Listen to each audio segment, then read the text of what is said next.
Welcome back to the Crypto Picture channel, where I help you see crypto through a clear lens. Today we're going to do a quick update, look at the Bitcoin price, look at Ethereum price, see how EGLD is progressing, and a couple of others.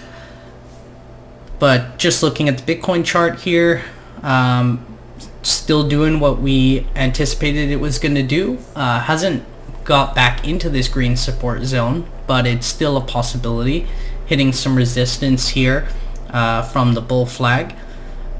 Be really interesting to see if we can get above this level in the next couple of days. Not financial advice as per usual, but if I was not in Bitcoin right now, I wouldn't exactly buy here, because you have to assume we're going to continue in this pattern until we don't. This would be more of the play that you would enter your position upon a break of this level, and that's how I would play it, right? But again, in no way am I telling you when to buy or sell, just letting you know that this is what I'm looking at. This is kind of like a no trade zone here, because we are hitting resistance right now. It would be really interesting to see if we can get over this. So I also wanted to go over the long-term chart. I did a long-term investment video on Bitcoin outlining everything. So if you are new to the channel, you can go back and watch this. The video has this photo at the beginning, and this will give you a really good idea as to where we are in the cycle, where we could potentially go, and what I'm anticipating for the cycle. Right now we are 826 days into this cycle. If you look at past cycles, this one was 1,064 days. This one was 742 days. So we'll have to see what happens with that. I mean, do we see another extension? I feel like this Bitcoin was still too immature here to say that this is in fact a mature market cycle. Here I would say it was more of a mature market cycle. So I'm going to anticipate something the same as of right now. If anything changes, then we will take a look at that. But yeah, I would say maybe we could see an increase of a couple, maybe like 100 days or something. But I mean, it is possible that we do also see two macro blow off tops during this cycle as well. But I would highly suggest for you to go watch this video. I will put the link in the video as well, just so you can take a look at that. Bitcoin dominance is creeping back up here, so very interesting to see. We'll have to see how this plays out, but again, until we get a weekly close above this line or this trend line, I remain with kind of my neutral bias, still leaning more towards an altcoin cycle, but we'll have to see how things progress. Ethereum looking good here, just taking a breather, right? Like, we can't just go up in straight line, guys. We need some consolidation. I would really like to see Ethereum close around this level, like somewhere between 1930 and 2036 or above. That would be great, because we did get a pretty bearish monthly candle last month. I talked about this in depth. I mean, it's not the most bearish candle, because it wasn't like a shooting star candle, but because the body was too large. But I mean, this is a large wick, and wicks usually show, well, they tell a story. They usually imply that there was a lot more sellers here than buyers, right? So if we can really get back above these levels here the following month, I would feel a lot more comfortable with the amount of sellers we saw come in here. Ethereum versus Bitcoin.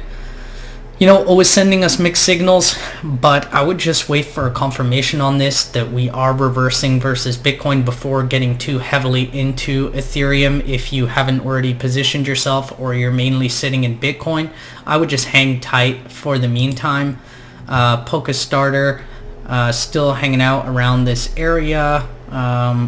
It's really this is why I still haven't changed this to a green support zone yet. We'll have to monitor it to see how it goes. But I mean, it doesn't look bad, but again, I would just hesitate here, because we could actually extend this resistance zone, right? Because it's not going to perfectly come to the bottom of these, right? So it's getting rejected by this consolidation, and this consolidation here. We'll just have to see how that progresses. EGLD coming back, retesting this support, well, resistance turned to support. We'll have to see how that holds up in its Bitcoin comparative. I'm hopeful for EGLD. I think it has had a decent consolidation, right? If we don't count the fall from the highs, right? And we just go from where we actually started consolidating, which you could say was from about here. We've been consolidating for over a month now. So this is pretty healthy consolidation after a huge run up. Like 30 days or a month, it's usually a pretty good sign that it's not willing to go down, right? If we were going to see it go down, then I think we would have seen that by now. These altcoins drop pretty quickly, so we'll have to see. Like if you compare where we are right now to here, like we were just dropping, we were consolidating for a short period of time, dropping, consolidating, dropping, consolidating, dropping, and we're not really seeing that here. We had one large sell-off from the top because a lot of people were taking profits because they were up 10-15x, and then we had a little pump up, but we've been consolidating in this range for a long period of time at a high level. And I think it's a show of strength because we are retesting a previous high, and we'll just have to see how that goes. Same versus the US dollar, right? If you look here, there was no consolidation, right? It was just downwards price action, right? We got a little bit of a consolidation here, which was really not that long, I don't think. Like if you were to consider, let's just call it from here to about here before the drop, 18 days, and we already started dropping again. So yeah, I like this consolidation at a high level. I think it's constructive. Cardano, actually I'd be curious to look at Cardano in the dollar terms, because I know it's been holding up pretty well versus dollars. So because Bitcoin, it doesn't really have any significant chart pattern playing out right now unless I'm not seeing something. But for me right now, I'm not really seeing much of a chart pattern here on the 6 hour. So nothing really much to go off of apart from Market Cipher, and Market Cipher is not saying to enter any trades here yet. You did get a trade here, but we basically come back all the way to where that entry was. So yeah, I mean, I would just hold tight if you haven't already entered there. If we look at the USD chart, see, this is telling us a different story entirely. We're just consolidating at a high level, our previous high from 2017. So I think it does look good here. The oscillator just needs to reset a little bit, but if we go down to like a 3-day, look at the money flow. There's a lot of money still coming in here. And yeah, I mean, this is good. Like, this is a blow off top, guys. This isn't a blow off top. Like, this is consolidation at a high level. Even if we are close to the bear or the blow off top, sorry, I would expect at least at least another double from this point, at least to like $2 for Cardano at minimum. But again, it really depends on how long this cycle goes for. DOT, let's see here. So we don't have a 2017 chart to look at where DOT is. It's a relatively new asset. We started buying this one around $2.94, I believe, and then I got heavily bullish on it after this consolidation zone. And you see, this is what I'm talking about, guys. These consolidation zones typically are bullish, right? Because there's, every time it tries to come down, buyers are buying it up, buyers buying it up, and consistently as you're starting to see higher lows, it means the sell pressure is dying, right? So from here, you know, we went extremely high, and you know, all the guys in the Discord group, which was the Telegram group prior, but I do have a Discord group below, everybody essentially bought around $5-6, right? And a lot of the guys are still guys or girls are still holding this all the way up to here. Like, I mean, if you got in, let's just call it on the higher end, you got in at $6, like, you know, some of these guys are still up 440% even with this sell-off, right? So when you get in at these lower consolidation levels,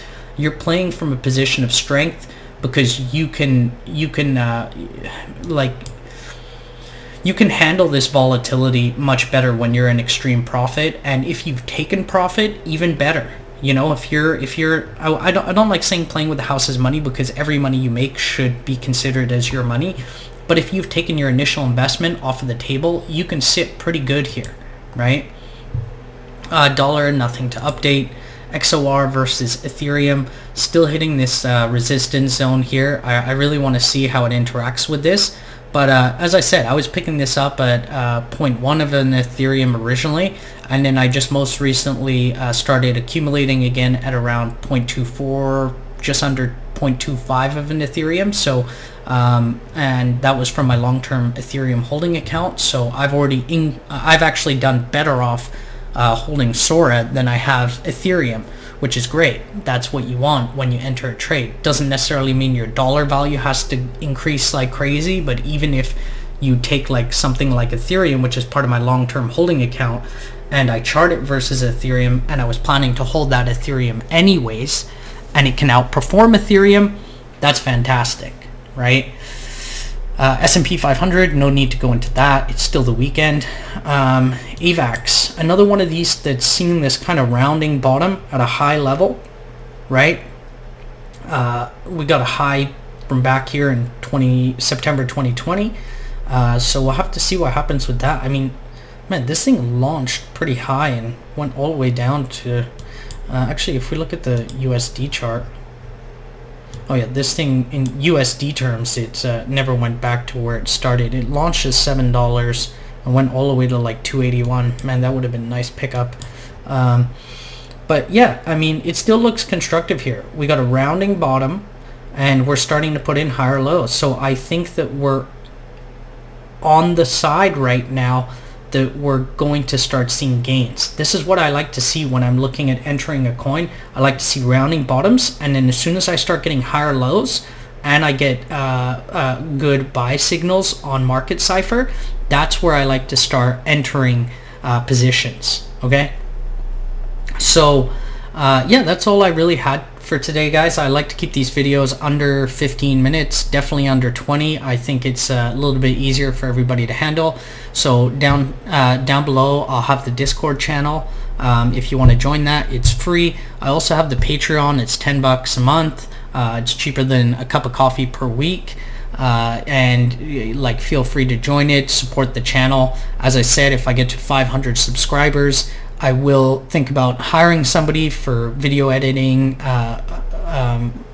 you know, going over my videos, maybe doing some thumbnails for me, and just seeing what people can contribute. I have no issues doing that, and it'll be, I want to hire somebody from within the Patreon, right? So if you're in the Patreon, you will have a higher chance to get hired for assisting me and supporting me with my channel. And with that being said, guys, please like, share, subscribe. Until next time, see you on the next video.